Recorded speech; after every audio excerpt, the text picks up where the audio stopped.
જય અંબે વિદ્યાર્થી મિત્રો, હવે આપણે વિજ્ઞાનમાં પ્રકરણ 2 થોડું ઘણું ભણી ગયા છીએ. તો આપણે ગયા લેક્ચરમાં શું ભણેલા હતા કે નાના આંતરડા વિશે થોડીક સમજ મેળવેલી હતી.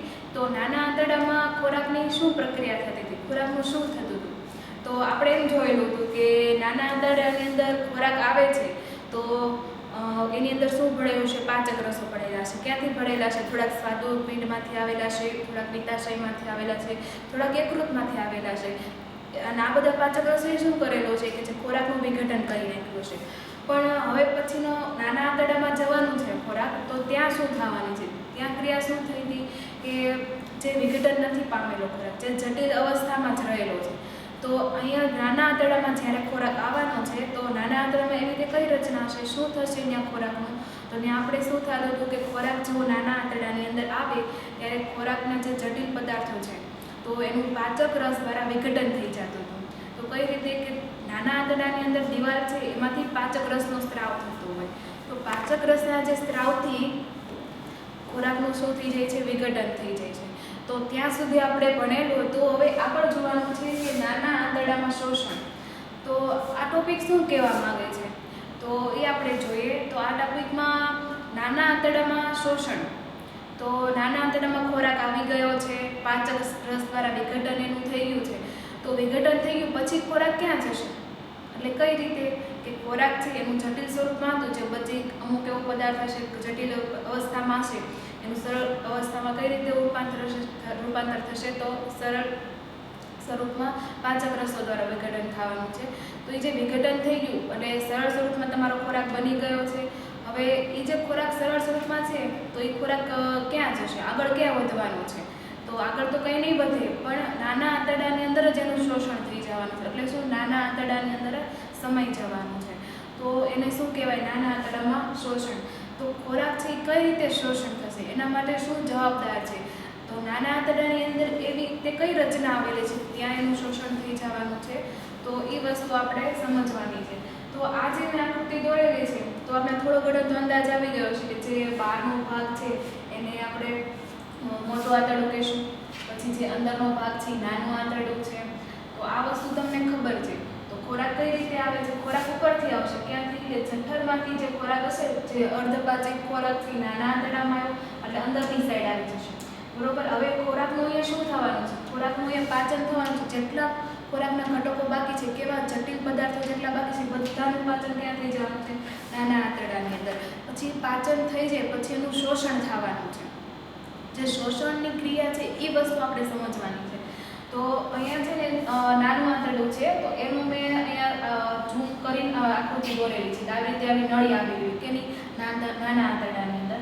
તો નાના આંતરડાને થોડુંક મેં ઝૂમ કરીને બતાવેલું છે. પછી એનો આડો છેદ લીધેલો છે કે આને તમે નાના આંતરડાને થોડુંક કટ કરી નાખો તો નાના આંતરડાની જે અંદરની દિવાલ હશે એ કેવી હશે એ વસ્તુ અહીંયા જોવાની છે. તો અહીંયા મેં લખેલું છે રસાંકુરો. તો રસાંકુરો જે શબ્દ છે એ તમે આગળ ભણેલા જ છો કે આ વસ્તુ રસાંકુરો શબ્દ ક્યાં આવેલો હતો, જ્યારે તમે જીભની રચના જોઈ હતી ત્યાં રસાંકુરો શબ્દ આવેલો હતો. ત્યાં શું હતું કે સ્વાદાંકુરો હતો, એટલે ત્યાં સ્વાદ પરખવાની ક્રિયા થતી હતી. અહીંયા તમે આપેલું છે રસાંકુરો. તો રસાંકુરો શું કાર્ય કરતા હશે તો એ આપણે જોઈએ. તો શરૂઆત કરી દઈએ. અહીંયા છે લખેલું છે કે પાચિત ખોરાક નાના આંતરડાની દિવાલની અંદરની રુધિરવાહિનીમાંથી પસાર થાય છે. તો તમે એમ થાય રુધિરવાહિની અહીંયા ક્યાં આવી ગઈ એવું તમને કંઈ ખબર નથી. તો આપણે જોઈએ કે નાનું આંતરડું ખબર પડી ગઈ આપણને, આંતરનો ભાગ છે, નાના આંતરડાનો ભાગ છે. પછી મેં એનો નાનો ટુકડો લઈને અહીંયા ઝૂમ કરીને તમને બતાવેલો છે. આ છે નાના આંતરડાનો નાનો ટુકડો છે. પછી અહીંયા છે એને મેં કટ કરીને બતાવેલો છે કે નાના આંતરની અંદરની દિવાલ કેવી હોય છે. તો એ રચના આપેલી છે. તો આવા તમને રસાંકુરો જોવા મળે છે. એટલે આવા આંગળી જેવા પ્રવર્ધો હોય છે. જે આંગળી જેવા તમને પ્રવર્ધો લાગે, આંગળી કેવી એટલે હજારો આંગળી જેવા પ્રવર્ધ, આખી જે નાના આંતરડાની દિવાલ અંદરની દિવાલ હોય આવા તમને રસાંકુરો જોવા મળે. આ જે રસાંકુરો છે એની અંદર રુધિરવાહિની આવેલી હોય છે, બરોબર. એની અંદર બધી રુધિરવાહિની હોય છે. તો અહીંયા શું થવાનું છે કે તમે જે ખોરાક ખાવાના છો એ નાના આંતરડાની અંદર આવી ગયો છે. નાના આંતરડાની અંદર એનું પાચન થઈ ગયું એટલે શું, જટિલમાંથી જેટલો બાકી બચેલો ખોરાક છે બધું સરળ સ્વરૂપમાં રૂપાંતર થઈ ગયું. પછી ધીમે ધીમે શોષણ થવાની ક્રિયા થશે. કોના દ્વારા? રસાંકુરો દ્વારા. રસાંકુરોમાં એવી રીતે કઈ રચના હશે કે રસાંકુરોની અંદર નાની નાની રુધિરવાહિનીઓ આવેલી હોય છે. શું આવેલી હોય? રુધિરવાહિની. તો રુધિરવાહિની શું કરશે કે તમારો જે ખોરાક હશે, ખોરાકના નાના નાના કણો હશે, કારણ કે સરળ સ્વરૂપમાં રૂપાંતર પામી ગયા છે, એ જે સરળ સ્વરૂપ હશે ધીમે ધીમે શોષણ કરવાની ક્રિયા કરશે. કોણ? અહીંયા રુધિરવાહિની. પછી એક સાથે વધારે રુધિરવાહિની હોય તો એને શું કહેવાય? રુધિર કેશિકાનું જાળવું. એક સાથે વધારે રુધિરવાહિની હોય એટલે એક નળી તો ન બહાર નીકળતી હોય, ઘણી બધી નળીઓ હોય એટલે શું કહેવાય? રુધિર કેશિકાનું જાળવું. હવે એના પછી જોઈએ કે હજારો આંગળી જેવી પ્રવર્ધો હોય એને શું કહેવાય? રસાંકુરો. એ તો મેં તમને કહી દીધું કે આંગળી જેવા તમને પ્રવર્ધો દેખાય. આખી નાના આંતરડાની જે અંદરની દિવાલ તમે જુઓ ને, આડો છે તમે કદાચ નેટ ઉપર સર્ચ મારી જો તો આંગળી જેવા પ્રવર્ધો દેખાય. આવા પ્રવર્ધોની અંદર રુધિરવાહિની રચના હોય. હવે આ રસાંકુરો છે એ શું કાર્ય કરે છે એ આપણે જોઈ લઈએ. તો એનું કાર્ય જોઈએ તો પાચિત ખોરાકની શોષણ સપાટીમાં વધારો કરે છે. એટલે કઈ રીતે? કે જે ખોરાક તમે ખાવાનો છો બરોબર, એ નાના આંતરડામાં પહોંચી ગયો છે, પણ જ્યારે આવી સપાટીની આવી રચના છે ને, એની સપાટી પર આવી રચના છે કેવી? પ્રવર્ધો. એટલે એ પ્રવર્ધો છે શોષણ સપાટી વધારે છે. એટલે શું? શોષવાની ક્ષમતા એના વધારે છે, શોષણ વધારે થશે. કેના કારણે? કારણ કે રસાંકુરો હાજર છે તો. એટલે એનું અહીંયા કાર્ય શું કીધું છે કે જે પાચિત ખોરાક હશે એની શોષણ સપાટી વધારે છે, એનાથી વધારે પડતું શોષણ થવા માંડશે, ઝડપથી થશે. પછી કીધું રસાંકુરો પાસે તેમની સપાટી નજીક નાની રુધિર કેશિકાનું જાળવું છે. તો આ વસ્તુ આપણે જોઈ કઈ રીતે કે આ રસાંકુરો છે, આકૃતિ રસાંકુરોની છે, એની અંદર રુધિર કેશિકાનું જાળવું જોવા મળે. એટલે શું? ગુંજરામય જાળવું હોય. પણ રુધિર કેશિકાનું જાળવું. રુધિર કેશિકા એટલે શું? કે રુધિર કેશિકા એ રુધિરવાહિની જ છે. રુધિરવાહિની એક સાથે તમને જોવા મળે, ગઠ્ઠામાં જોવા મળે તો એ શું? એક પ્રકારનું જાળવું બનાવે છે. તો આ વસ્તુ, આ રચના તમને ક્યાં જોવા મળે છે? રસાંકુરો. તો રસાંકુરો ક્યાં હશે? કે જે નાનું આંતરડું છે એની જે અંદરની દિવાલ, આની જે અંદરની દિવાલ છે એની અંદર રસાંકુરો જેવી રચના હશે. હવે રસાંકુરોની અંદર શું આવેલું છે? રુધિર કેશિકાનું જાળવું. અને શું હોય? રુધિરવાહિની. બંને એક જ કહેવાય. રુધિરવાહિની એટલે એક સિંગલ, એક અલાયદું કહેવાય ને જે રુધિર કેશિકાનું જાળવું એટલે એક કરતાં વધારે રુધિરવાહિની હોય. આ શું કરશે? પાચિત ખોરાક હશે એનું શોષણ કરશે. બરોબર. હવે આ વસ્તુ તમને સમજાય કે થોડાક આપણે આગળ વધીએ.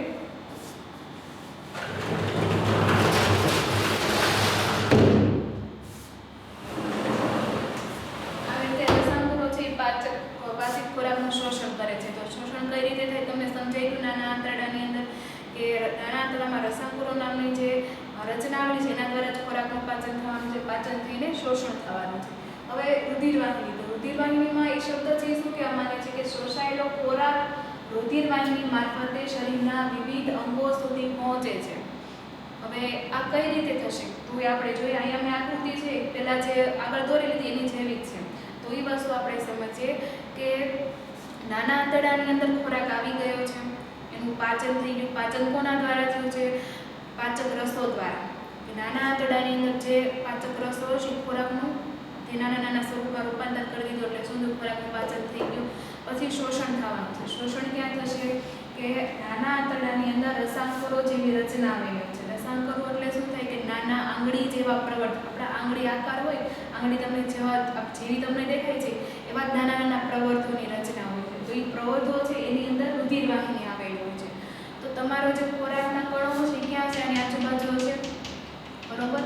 હવે એ કયા સ્વરૂપમાં હશે? તો સરળ સ્વરૂપમાં હશે, એકદમ સિમ્પલ ફોર્મમાં હશે. પછી રુધિરવાહિની જેવા આના રસાંકુરોના કોન્ટેક્ટમાં આવશે બરોબર, ત્યાં શું થશે કે રુધિરવાહિની હશે ત્યાં આ જે કણો હશે એની બાજુમાં આવશે. પછી એ કણ રુધિરવાહિનીની અંદર જતા રહેશે, કારણ કે એને કણો છે શું કરશે? એને વિવિધ અંગ સુધી પહોંચવાનું છે, પણ કોના મારફતે પહોંચશે? રુધિરવાહિની. તો એક માર્ગ તો હોવો જોઈએ કે આ જે સરળ સ્વરૂપમાં જે ખોરાક ફેરવાઈ ગયો છે એના જે કણો છે એ રુધિરવાહિની મારફતે શરીરના વિવિધ અંગોમાં જશે. વિવિધ અંગો એટલે શું? કે તમારો ખોરાક છે અત્યારે ક્યાં હશે? તો આપણે જોઈએ કે તમે જે ખોરાક ખાધેલો છે જઠરમાંથી પસાર થયો, જઠરમાંથી નાના આંતરડામાં ગયો, તો નાના આંતરડામાં બધું પાચન થઈ ગયું છે, બધું કામ થઈ ગયું છે, કારણ કે છેલ્લો સ્ટેજ જ છે એટલે ત્યાં છેલ્લે પાચન થવાનું ગયો કે જે અર્ધપાચિત ખોરાક છે જે આગળ નથી પહોંચ્યો બધું આ નાના આંતરડામાં પાચન થઈ ગયું. પાચન થઈ ગયું પછી શોષણ થવાની ક્રિયા થવાની. શોષણ એટલે શું થાય? એ પોતાની અંદર સંગ્રહાઈ લેશે. કોણ? નાનું આંતરડું. તો શોષણ કઈ રીતે થશે? રસાંકુરો મારફતે શોષણ થઈ ગયું, પણ કોની અંદર થવાનું છે? રુધિરવાહિનીની અંદર. તો રુધિરવાહિની શું કરશે? એકદમ પતલી રુધિરવાહિની હોય તો મોટા ઘટકો અંદર પસાર હોય, જે નાના નાના ઘટકો છે એટલે શું? ત્યાં તો સરળ સ્વરૂપમાં રૂપાંતર થઈ ગયું છે. તો સરળ સ્વરૂપને સીધું રુધિરવાહિની પોતાની અંદર લઈ વાહિની હશે એ આવી રીતે વાહિની હશે, પછી શું કરશે, જુદા જુદા અંગો તરફ જવાની છે. અંગો એટલે કયા? એ નાનું આંતરડું જે અંગ છે, પછી ધીમે ધીમે પગ તરફ જશે, હાથમાં જાય, ઉપરના મગજના ભાગ સુધી પહોંચે, ચહેરાના ભાગ સુધી પહોંચે, એમ જુદા જુદા અંગો તરફ શું જશે કે રુધિર વાહિની દ્વારા જે ખોરાક ગ્રહણ થયો છે, ખોરાક એટલે કે તમે સરળ સ્વરૂપમાં જે વિઘટન થઈ ગયું છે ખોરાક, એ વસ્તુ પહોંચાડવાનું કાર્ય કરશે. તો અહીંયા શું થઈ ગયું કે રુધિર વાહિનીનું કાર્ય ખબર પડી ગઈ કે રુધિર વાહિની છે, રુધિર વાહિની શોષાયેલા ખોરાક એનું શું કરશે, શરીરના વિવિધ અંગો સુધી પહોંચાડવાનું કામ કરશે. એના પછી લખેલું છે કે તે શરીર માટે જરૂરી પ્રોટીન જેવા જટિલ બંધારણોમાં વપરાય છે. હવે અહીંયા આપણે એમ જોઈએ કે રુધિર વાહિની છે એને શું કામ કર્યું કે જે સરળ સ્વરૂપના ઘટકો હતા પોતાની અંદર લઈ લીધા રુધિર વાહિનીને, પછી રુધિર વાહિનીથી જુદા જુદા ભાગ તરફ જવાનું છે. તો જ્યારે એ જુદા જુદા ભાગ તરફ પહોંચશે બરોબર, એનું કાર્ય શું છે, એ ક્યાં સુધી જશે, એનું કામ શું કરશે, હવે કણો છે એનું પછી શું થવાનું છે. તો અહીંયા એનો ઉપયોગ લખેલો છે કે જુદા જુદા જે ઘટકો છે એ પ્રોટીન જેવું બંધારણ બનાવવા માટે ઉપયોગી છે. પ્રોટીન જેવું બંધારણ એટલે શું કે તમને એમ થાય કે આ પ્રોટીન શબ્દ તો પહેલાં આવી ગયો છે કે આપણે જે પ્રોટીન ખાઈએ છીએ એનું તો વિઘટન થઈ જાય છે, તો અહીંયા પાછું પ્રોટીન બને છે. આ તો અમને કંઈ સમજાણું નહીં, તો આપણે ફરીવાર થોડુંક જોઈ લઈએ. તો પ્રોટીન શું કે તમે જે ખાઓ છો એ પ્રોટીન ખાઓ છો, ધારો કે દૂધ છે, ઈંડા છે, માંસ છે, એ તમે ખાવાના છો, એ પ્રોટીન જ છે, તમારા શરીરની અંદર જશે, જુદા જુદા પાચક રસ દ્વારા એનું પાચન થઈ જવાનું છે. એટલે શું, પ્રોટીન એક જટિલ સ્વરૂપ છે અને એને નાના નાના ઘટકોમાં વિભાજન થઈ ગયું છે. તો આ તમને બહારથી પ્રોટીન મળતું હતું, એટલે હું શરીરને બહારથી પ્રોટીન મળતું હતું. પણ અહીંયા આપણે આ જે લાઈનથી શું કહેવા માંગે છે, અમુક વાર શરીરની અંદર પ્રોટીન બને છે બરોબર. હવે તમારો જન્મ થયો તો તમે જન્મથી આવો તો તમે હેલ્ધી જોવો છો બરોબર, ત્યારે તમે ખોરાક ન ખાધો હોય તોય તમારો જન્મ એવી રીતે થઈ જાય, પણ તોય તમારા શરીરની અંદર પ્રોટીન બનતું હોય છે. તો શરીરની અંદર તમે બહારથી પ્રોટીન આપો છો અને બરોબર શરીરની અંદરથી ને પ્રોટીન બનતું હોય, તો શરીરની અંદર જે પ્રોટીન બનવું છે એ કોના ઉપર આધાર રાખતું હોય કે તમે જે ખોરાક ખાઓ છો એના ઉપર આધાર રાખતું હોય છે. તો એ કઈ રીતે કે અહીંયા શરીરની અંદર જ પ્રોટીન બનવાનું છે બરોબર. તો એના માટે શું જરૂરી છે કે તમે ખોરાક ખાઓ છો એ, તો તમે ખોરાક જે ખાધેલો છે એ નાના આંતરડામાં પહોંચી ગયો છે, પછી રુધિર વાહિની મારફતે જુદા જુદા અંગો તરફ થશે, અંગો તરફ જવાનું છે. પછી શું થશે કે અંગો તરફ જઈને પછી સ્પેશિયલી પ્રોટીન બનવાની ક્રિયામાં ઉપયોગ થાય. પ્રોટીન એટલે કેવું બંધારણ હશે, જટિલ બંધારણ હશે. તો પ્રોટીન જ્યારે બનવાનું છે ત્યારે આ કણો છે ઉપયોગી છે. તો આ જે ક્રિયા થાય છે પ્રોટીન બનવાની ક્રિયા, જે જટિલ બંધારણ થવાની જે ક્રિયા થાય છે એને શું કીધું છે, અભિશોષણ. જો આ વ્યાખ્યા તમને પૂછાય તો આ તમારે લખી નાખવાની. અભિશોષણ એટલે શું કે તે શરીર માટે જરૂરી પ્રોટીન જેવા જટિલ બંધારણોમાં વપરાય છે. કોણ? જે રુધિર દ્વારા, રુધિર વાહિની દ્વારા જે ખોરાક લેવાનો છે, જે સરળ ઘટકો લેવાના છે તે. હવે આગળ જોઈએ કે કોષમાં ગ્લુકોઝ ઓક્સિજન દ્વારા તૂટે છે. એક પોઈન્ટ આપેલો છે કોષ, તો આપણે કોષ જોઈ લઈએ. તો કોષ વિશે તમને ખબર હશે, કોષ એટલે શું થાય કે આપણા શરીરનો નાનામાં નાનો ભાગ છે, નાનામાં નાનો એકમ કહીએ. એટલે બીજી વાત કહીએ કે સજીવનો રચનાત્મક અને ક્રિયાત્મક એકમ છે. જેમ કે મકાન હોય તો મકાનની એક ઈંટ છે એ પાયાનો એકમ થયો, તો એવી જ રીતે અહીંયા શું છે કે કોષ છે, આપણું આખું શરીર છે એનો પાયાનો એકમ શું થાય, કોષ. તો કોષની રચના કેવી હશે? તો તમને પહેલા પ્રકરણની અંદર ખાલી માત્ર જાણકારી માટે બોક્સમાં આપેલા હતા કોષની રચના, તો કોષ આવી રીતે હોય. શું હશે? કોષ. એટલે જરૂરી નથી કે કોષ અનિયમિત આકારમાં, બધા અલગ અલગ આકાર હોય. તમે જેમ સજીવો એટલે કે આપણે મનુષ્યમાં કોષ જોવા મળતા હોય તો પ્રાણીની અંદર એક કોષ જોવા મળતા હોય, કોઈ વનસ્પતિ લો તો વનસ્પતિની અંદર એક કોષ બધી જ રચના હોય છે, પણ બધા એના આકાર અલગ અલગ હોય છે. તો આપણે જોઈએ કે સામાન્ય કોષ કેવો હોય છે, આ જે સામાન્ય કોષ છે બધામાં જોવા મળતો હોય આવી રીતે હોય, પણ આપણે આકાર એના અલગ અલગ હોય. તો કોષની અંદર શું આવેલું હોય છે? કોષની અંદર કોષ કેન્દ્ર હોય બરોબર, એ વચ્ચે આવેલું હોય, પછી કોષ રસ આવેલું હોય છે, આ એની કોષ દિવાલ છે. તો આ સામાન્ય જે વિગતો છે તમે આગળ ભણેલા છે, તો આપણે એકવાર રિવિઝન કરી લઈએ એટલે આપણે સારું થાય. તો કોષની શું અગત્યતા છે આપણે જાણી લીધી. હવે અહીંયા શું જોવાનું છે કે કોષમાં ગ્લુકોઝ ઓક્સિજન દ્વારા તૂટે છે, આ વસ્તુ આપણે સમજવાની છે. તો હવે ગ્લુકોઝ ક્યાંથી આવ્યું? ગ્લુકોઝ શબ્દ તમે હવે જાણી લીધેલો છે કે આગળ જે લેક્ચરમાં મેં ભણાવેલું હતું કે કાર્બોદિત એ જટિલ પદાર્થ હતો. તો તો જટિલ પદાર્થમાંથી સરળ પદાર્થમાં રૂપાંતર પામતું હતું ત્યારે શું બનતું હતું? ગ્લુકોઝ. ત્યારે મેં એક્ઝામ્પલ લખેલું હતું કે ગ્લુકોઝ સિવાય બીજા ઘણા પણ ઉદાહરણ છે. ગ્લુકોઝ છે, ગેલેક્ટોઝ છે, લેક્ટોઝ છે, ફ્રુક્ટોઝ છે, બધી સરળ શર્કરા છે. કેવી? સરળ શર્કરા. અને કાર્બોદિત કેવી હતી? જટિલ શર્કરા હતી.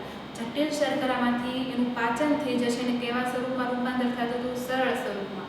તો અહીંયા આપણે ખાલી સરળ સ્વરૂપ છે એ જોવાનું છે. તો અહીંયા શું કીધેલું છે? કોષમાં ગ્લુકોઝ ઓક્સિજન દ્વારા તૂટે છે. તો ગ્લુકોઝ છે એનું એક બંધારણ હશે, બરોબર. આ કેમિકલ સ્ટ્રક્ચર હોય એનું બંધારણ, એટલે શું? એના બંધારણમાં ઘણા બધા અણુઓ ભેગા થઈને એક આખું બંધારણ બનતું હોય, બરોબર. બંધારણ એટલે ગ્લુકોઝનું એવું સ્ટ્રક્ચર બનતું હોય. તો એને આપણે તોડવાનું છે. તો કઈ રીતે તૂટશે? ઓક્સિજન દ્વારા તૂટે છે. અને શું બને છે? કાર્બન ડાયોક્સાઇડ અને પાણી. તો એની જે સમીકરણ છે એનું સમીકરણ જોઈ લે. તો આ એક ગ્લુકોઝ છે. અહીંયા આપણે શું સમજેલું? ગ્લુકોઝનો એક અણુ એટલે ગ્લુકોઝ એક પદાર્થ છે એનું જટિલ બંધારણ છે. તો એનું જે બંધારણ છે આપણે એને તોડી નાખવું છે. કોના મદદથી તોડશું? ઓક્સિજનના મદદથી. O2 એટલે ઓક્સિજન. હવે ઓક્સિજનના મદદથી તૂટશે તો શું બનશે? Carbon dioxide. કાર્બન ડાયોક્સાઇડ એટલે કે આપણે વાયુ જોડે તો કાર્બન ડાયોક્સાઇડ શબ્દ ક્યાં આવેલો હતો? કે પ્રકરણ 1 ની અંદર. વનસ્પતિ શું કરે છે? કાર્બન ડાયોક્સાઇડ વાયુ લે છે. પણ અહીંયા આપણે ખાલી પ્રક્રિયા સમજવાની છે. ગ્લુકોઝ છે ઓક્સિજન દ્વારા તૂટે એટલે કાર્બન ડાયોક્સાઇડ બને અને પાણી બને. અને પછી બીજું શું છૂટું પડે છે? શક્તિ. શક્તિ એટલે શું થાય? કે આપણે જે શક્તિ મળે છે શરીરની અંદર, કઈ રીતે? હવે આપણે એ સમજીએ કે તમે ખોરાક ખાઓ છો, પહેલેથી આખી શાંતિની પ્રક્રિયા સમજવાની છે ને. અહીંયા શું થાય છે આપણે જોઈ લઈએ. તો તમે ખોરાક ખાઓ છો, ધારો કે આપણે ઉદાહરણ આપી દઈએ કે ચોકલેટ ખાઓ છો, ગળી વસ્તુ છે એટલે શું? કાર્બોદિત છે. તો ગળી વસ્તુ એટલે કાર્બોદિત યાદ રાખી લેવાનું. તમે ચોકલેટ ખાધી, રેડી. પછી મોં દ્વારા શરીરની અંદર જવાની છે. તો મોં દ્વારા શરીરની અંદર જશે એટલે પેલી શું આવશે? લાળ ગ્રંથિ આવશે. તો લાળ ગ્રંથિ શું કરવાનું છે? કે લાળ ગ્રંથિ છે એમાંથી લાળ રસ બનવાનું છે, બરોબર. જે લાળ રસ બનશે એ કાર્બોદિત એટલે કે તમે જે ચોકલેટ ખાધી છે એને નાના નાના ભાગમાં વિભાજિત કરશે. એટલે કઈ રીતે? કાર્બોદિત એ શું? જટિલ પદાર્થ છે અને સરળમાં રૂપાંતર કરી દેશે. તો આ વસ્તુ પહેલાં જ વિભાજિત થઈ ગઈ છે, પછી એને જઠરમાં જોઈએ તો કંઈ વિભાજિત થવાની જરૂર નથી, કારણ કે ઓલરેડી વિભાજિત થયેલું જ છે. એટલે પછી અન્નનળીના મારફતે જઠરમાં પડશે એ ચોકલેટ. પછી ક્યાં જવાનું છે? કે નાના આંતરડામાં જવાનું છે. નાના આંતરડામાં જશે એટલે વચ્ચે કયા માધ્યમો આવવાના છે? કે સ્વાદુપિંડ આવશે, યકૃત આવશે, પિત્તાશય આવશે, જેનો સ્ત્રાવ કરવાનો છે એ સ્ત્રાવ કરશે એની રીતે. પછી ખોરાક ક્યાં આવવાનો છે? એટલે ખોરાક એટલે તમે જે ચોકલેટ ખાધી છે એ ગળો પદાર્થ. પણ નાના આંતરડામાં આવી ગયું. નાના આંતરડામાં શું? જે પચેલું નહીં હોય, જે વધારાનું છે ત્યાં પણ પચી જવાનું છે. ત્યાં એનું કામ પૂરું થઈ ગયું. એટલે અહીંયા શું થશે? ચોકલેટનું પાચન થઈ ગયું. સમજી લો. એટલે શું? તમે જે કાર્બોદિત ખાધું છે એનું પાચન થઈ ગયું સરળ સ્વરૂપમાં. કાર્બોદિત એ જટિલ સ્વરૂપ છે. સરળ સ્વરૂપ એટલે કયું છે? ગ્લુકોઝ છે. ગ્લુકોઝ અથવા ફ્રુક્ટોઝ એ થવાનું છે. તો અહીંયા આપણે ક્યાં સુધી રાખીએ કે ચોકલેટ છે ગ્લુકોઝના સ્વરૂપમાં આવી ગઈ છે, બરોબર. નાના નાના સરળ ઘટકોમાં આવી ગઈ. પછી શું થવાનું છે? કે જે ગ્લુકોઝ બનેલું છે, જે અણુ છે એનું શોષણ થવાનું છે. શોષણ ક્યાં થશે? નાના આંતરડામાં થવાનું છે. કોના દ્વારા શોષણ થશે? કે નાના આંતરડાની અંદર આંગળી જેવા પ્રવર્ધો આવેલા હોય છે. આંગળી જેવા પ્રવર્ધો શું કરશે? કે શોષણ કરવાની પ્રક્રિયા કરશે. પણ રસાંકુરો, એને શું કહેવાય? રસાંકુરો. તો રસાંકુરો અંદર એવી રીતે કઈ રચના હશે? તો રસાંકુરોની અંદર રુધિરવાહિની હશે. તો રુધિરવાહિની શું કરવાની છે? એ ગ્લુકોઝને લેવાની ને. ગ્લુકોઝ એટલે સરળ સ્વરૂપ હશે. આપણે મેં ઉદાહરણ દ્વારા સમજાવ્યું છે જેથી તમને વધારે ખ્યાલ આવે કે જે ગ્લુકોઝ હશે એ શું કરશે? રુધિરવાહિની મારફતે જુદા જુદા અંગો તરફ થશે, બરોબર. અહીંયા જે લખેલું છે એ અહીંયા શોષાયેલો ખોરાક છે. અહીંયા શોષાયેલા ખોરાક સ્વરૂપે આપણે ખાલી ગ્લુકોઝ લીધેલું છે. ગ્લુકોઝ મેં એક ઉદાહરણ આપેલું છે. તો અહીંયા શું થશે? ગ્લુકોઝ છે રુધિરવાહિની મારફતે શરીરના વિવિધ અંગ સુધી પહોંચે છે, બરોબર. અંગો છે એ શેનાથી બનેલા હોય છે? પેશીથી બનેલા. પેશી એ કોષથી બનેલી છે. એ વસ્તુ તમને ખબર છે. બધા કોષ ભેગા થઈને એક પેશી બને. પેશી દ્વારા અંગોનું નિર્માણ થઈને આ બધા અંગો બને, પછી આખું શરીર બનતું હોય. તો અહીંયા શું થવાનું છે? કે જુદા જુદા જે અંગો છે શરીરના ત્યાં સુધી કોણ પહોંચી ગયું? ગ્લુકોઝ તો પહોંચી ગયું છે. પછી આપણે અભિશોષણ કરાવી દીધું. ગ્લુકોઝ અમુક ભેગા થાય, જો પ્રોટીન હોય તો પ્રોટીન તૂટે તો શું બનવાનું હોય? કે એમિનો એસિડ બનવાના હોય. તો એવી રીતે અહીંયા તો આપણે કાર્બોદિતનું જ વિભાજન કર્યું છે એટલે ગ્લુકોઝ જ હશે. તો ગ્લુકોઝ શું કરશે? કે જ્યારે કોષમાં પહોંચશે એટલે જુદા જુદા અંગો તરફ જવાનું છે અને કોષમાંથી જ પસાર થવાનું છે. નાના નાના કોષમાંથી જ્યારે અંગો સુધી પહોંચે છે, અંગો એટલે સૌથી નાનો ભાગ એનો શું થયું? કોષ. તો કોષમાં પહોંચે છે એટલે શું થશે? ગ્લુકોઝનું વિઘટન થઈ જવાનું છે. વિઘટન એટલે કઈ રીતે, જ્યારે ગ્લુકોઝ જે કોષની અંદર પહોંચશે ત્યારે થશે, ત્યાં લગી તો ક્યાં રહેવાનું છે, ગ્લુકોઝ તો નાના આંતરડામાં જતો, પણ કોના દ્વારા ટ્રાન્સફર થયો, કોના દ્વારા એનું વહન થયું, રુધિરવાહિની મારફતે થયું. રુધિરવાહિની મારફતે જુદે જુદે ફેલાઈ ગયું. પણ જ્યારે ગ્લુકોઝ કોષની અંદર આવશે, બરોબર, ત્યારે ઓક્સિજન દ્વારા તૂટશે. ઓક્સિજન બધે હાજર હોય શરીરની અંદર. કેમ? કારણ કે આપણે શ્વાસની ક્રિયા કરીએ છીએ, બરોબર, શ્વાસની ક્રિયા કરે છે એટલે આખો શ્વાસ આપણા શરીરમાં ફેફસામાં તો જાય છે, પણ રુધિરવાહિનીમાં પણ વહન કરતો હોય છે, બધી જગ્યાએ ઓક્સિજન હોય. પણ અહીંયા શું થવાનું છે કે તમારો જે ગ્લુકોઝ છે, ઓક્સિજન હાજર હશે તો ગ્લુકોઝની રચના અહીંયા તૂટી જવાની છે. એનાથી ને સરળ સ્વરૂપમાં રૂપાંતર થઈ જશે અને ઘણું વિઘટન થયું. કાર્બોદિનમાંથી ગ્લુકોઝ બની ગયો, પણ જ્યારે કોષમાં પહોંચ્યો ત્યારે ગ્લુકોઝનું શું થઈ ગયું, અહીંયા પણ વિઘટન થઈ ગયું છે. કોના દ્વારા વિઘટન થયું છે? તો ઓક્સિજન દ્વારા. ઓક્સિજન દ્વારા વિઘટન થશે તો શું બનવાનું છે? કાર્બન ડાયોક્સાઇડ વાયુ, પાણી અને શક્તિ, આ ત્રણેય વસ્તુ છૂટી પડશે. તો ત્રણેય વસ્તુ છૂટી પડશે અને શું છેલ્લી મેં શક્તિ લખેલું છે. શક્તિ એટલે શું થાય? ઉર્જા થાય, બરોબર. હવે તમને એમ થાય કે કઈ રીતે, હવે આપણે સિમ્પલ એમ સાંભળ્યું છે, તમે ખોરાક ખાઓ તો તમને શક્તિ મળશે, તમે ખોરાક ખાઓ તો તમે વ્યવસ્થિત ચાલી શકશો, દોડી શકશો, એના માટે ખોરાક બહુ જ જરૂરી છે. તો આ જે વાક્ય છે એ પૂરેપૂરું સાબિત થઈ જાય. તમે જો ખોરાક ખાધેલો છે તો એમાંથી જટિલ ખોરાકમાંથી સરળ બનશે, સરળમાંથી કોષમાં જશે, આવી રીતે ગ્લુકોઝનું વિભાજન થશે અને આવી રીતે આપણને એનર્જી મળે છે. તો આખી પ્રક્રિયા છે આવી રીતે મેં તમને સમજાવી દીધી છે. તો અહીંયા પછી છેલ્લે શું કીધું છે કે અપાચિત અને વણશોષાયેલો ખોરાક છે મોટા આંતરડામાં જાય છે, બરોબર. તો અહીંયા આપણે સમજીએ કે મોટા આંતરડાની જે આકૃતિ છે તમને ખબર હશે કે નાનું આંતરડું વચ્ચે આવેલું અને મોટું આંતરડું ફરતી કાચું છે. તો નાના આંતરડામાં શોષણ થઈ ગયું છે તમને ખબર છે, પણ અમુક એવો ખોરાક છે અર્ધપાચિત છે જેનું પાચન જ નથી થયું, તો એ બધો ખોરાક ક્યાં જવાનો છે? મોટા આંતરડામાં. તો એની આપણે પ્રક્રિયા જોઈ કઈ રીતે થાય.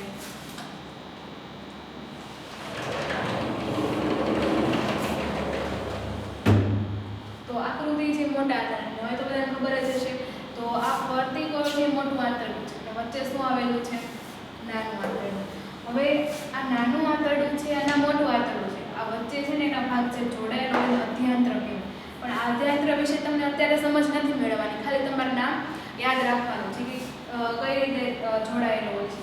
તો આ જે નાનું આંતરડું છે એ મોટું આંતરડું આવી રીતે અધ્યાંત્ર દ્વારા જોડાયેલું છે. અહીંયા શું થવાનું છે કે નાના આંતરડામાં શું થઈ ગયું? ખોરાકનું પાચન થઈ ગયું છે અને શોષણ થઈ ગયું છે. પછી જે ખોરાક બચેલો છે એ મોટા આંતરડામાં જવાનો છે. એટલે શું, અહીંયા જે નાના આંતરડા અને મોટા આંતરડા જે જોડતો ભાગ હોય ત્યાંથી ખોરાક પસાર થઈને મોટા આંતરડામાં જવાનો છે. તો એ મોટું આંતરડું છે એનો આકાર કેવો છે, એનું કદ કેવું છે, તો એ વસ્તુ આપણે જોઈ લઈએ. તો એનું કદ શું કીધું છે? નાના આંતરડા કરતાં પહોળું હોય છે. નાનું આંતરડું વચ્ચે આવેલું હોય, ગૂંચળામાં હોય અને કેવું હતું? 7.5 મીટર મોટું હતું. અહીંયા છે, અહીંયા મોટું આંતરડું જોવા જઈએ તો એના કરતાં સાઈઝમાં મોટું હશે, પહોળું હશે, પણ આ જેની લંબાઈ નાના આંતરડા કરતાં ઓછી હશે. કઈ રીતે? કે આની લંબાઈ તમને 7.5 મીટર હતી, તો મોટા આંતરડાની કેટલી છે? ખાલી 1.5 છે. તો ખાલી તમને એમ લાગે કે મોટું આંતરડું નામ કીધું એટલે મોટું હશે, પણ અહીંયા એવું નથી. અહીંયા રિયલમાં નાનું આંતરડું છે મોટું છે લંબાઈ, અને જ્યારે મોટું આંતરડું છે એ નાનું છે. કઈ રીતે? કે નાના આંતરડું છે ગુંજરામય છે અને 7.5 મીટર એટલી લંબાઈ છે, જ્યારે મોટા આંતરડું છે તમને દેખાવમાં પહોળું લાગે પણ લંબાઈની ઓછી છે. કેટલી? 1.5 મીટર જ છે. એનું કાર્ય જોઈ લે. મોટા આંતરડાનું કાર્ય શું છે કે અપાચિત ખોરાકમાંથી પાણી અને ક્ષારનું શોષણ કરશે. રેડી? તો અપાચિત એટલે જેટલો પચેલો ખોરાક નથી. અહીંયા નાનું આંતરડું શું કાર્ય કરતું હતું? જેને પાચન કરવાનું હતું, જેને જરૂર હતી એનું બધાનું પાચન કરી લીધું, શોષણ કર્યું. પછી વધારાનો જે ખોરાક બચવાનો છે, જે અર્ધપાચિત છે, એ બધો મોટા આંતરડાને આપી દેવાનો છે. તો મોટો આંતરડો શું કરશે કે જે અર્ધપાચિત ખોરાક હશે એમાંથી પાણી લઈ લેશે અને ક્ષાર લઈ લેશે, એનું બધાનું શોષણ કરી લેશે, બરોબર. એનું કાર્ય થઈ ગયું છે. પછી જે વધેલો ખોરાક હશે એનું શું કહેવાય? એને શું થશે? તો અહીં આપણે જોઈ લઈએ કે બાકી રહેલો જે કચરો હોય, બરોબર, કચરો જ રહેવાનો છે, કારણ કે એમાં ક્ષાર ને પાણી કોને લઈ લીધું? મોટા આંતરડાએ લઈ લીધું. પછી જે બાકી રહ્યો કચરો છે મળાશયમાં થશે. તો મળાશયનો ભાગ ક્યાં આવેલો છે? આ મળાશયનો ભાગ છે, બરોબર. તો જેટલો અહીંયા ખોરાક આવતો છે અને એ બધે પાણી અને ક્ષારનું શોષણ થઈ ગયું. પછી અહીંયા જે પહોંચશે ખોરાક, એટલે આ ખોરાક કેવો હશે? વધારાનો કચરો. આપણે એને વધારાના કચરા તરીકે ઓળખીએ છીએ. પછી બધો મળાશયમાં એકઠો થશે. રેડી? પછી એનું મળ સ્વરૂપે મળદ્વાર દ્વારા નિકાલ થઈ જશે. અહીંથી બધો નિકાલ થઈ જશે. તો છેલ્લો પોઈન્ટ શું કીધું છે? મળદ્વાર. એટલે મળ છે મળદ્વાર દ્વારા સમયાંતરે નિકાલ પામે છે.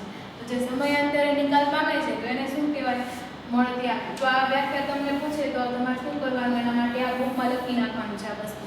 તો તમે ચોપડીમાં જે પોઈન્ટ આપેલા છે એ વાઇઝે તમે લખી શકો છો, અને બોર્ડ ઉપરથી તમને વ્યવસ્થિત લાગે તો બોર્ડ ઉપરથી તમે લખી શકો છો. તો ફરી એકવાર જોઈ લેવી કે મોટું આંતરડું અને નાનું આંતરડું. નાના આંતરડામાં ખાલી શોષણ થવાની ક્રિયા થશે અને પાચન થવાની ક્રિયા થશે, બે ક્રિયા થશે. પછી જે અર્ધપાચિત જે બાકી રહેલો ભાગ હશે, બાકી રહેલો જે ખોરાક હશે ક્યાં જવાનો છે? મોટા આંતરડાની અંદર. મોટા આંતરડામાં જશે તો ખાલી ક્ષાર અને પાણીનું જ શોષણ થવાનું છે. બરોબર? એના જેટલું ખોરાક અને ક્ષાર અને પાણી જોતું એ બધું મેળવી લેશે. પછી ક્યાં જશે? મળાશયમાં. મળાશયમાં જશે એટલે આપણે શું કે વધારાનો કચરો, જે વધારાનો કચરો છે એ તો ક્યાં થવાનો છે? મળાશયની અંદર. અને પછી મળદ્વાર દ્વારા નિકાલ પામશે. તો આ જે નિકાલ પામવાની ક્રિયા છે એને શું કહેવાય? મળત્યાગ. તો અહીંયા છે આપણા બધા અંગનો અભ્યાસ થઈ ગયો છે. બરોબર? હવે તમારી ટેક્સ્ટ બુકની અંદર નીચે એક જાણકારી માટે છે અને એમાંથી કંઈ પ્રશ્નો નથી પૂછાતા, એ ખાલી તમારે વાંચી લેવાનું છે. એમાં શું કીધું છે? ઝાડા કઈ રીતે થાય છે? બરોબર? તો આપણે ડૉક્ટર પાસે જઈએ તો આપણે દવા લેવી જરૂરી છે. અમુક કહેવાય કે નહીં, ઘરે તમે રહેશો સારું થઈ જાય, તો નહીં. તમે ડૉક્ટર પાસે જઈને એની દવા લેવી જોઈએ. તમે દવા ન લો તો ઘણા બધા પ્રોબ્લેમ આવે છે. એવી બધી વસ્તુ કીધેલી છે. તો ખાલી એકવાર તમારે વાંચી લેવાની છે. એમાંથી કંઈ પ્રશ્નો નથી પૂછાતા, ખાલી એમને વાંચી લેવાની. અને આજે જે ભણાવેલી વસ્તુ છે તમારે બાકી બુકની અંદર લખવાની છે.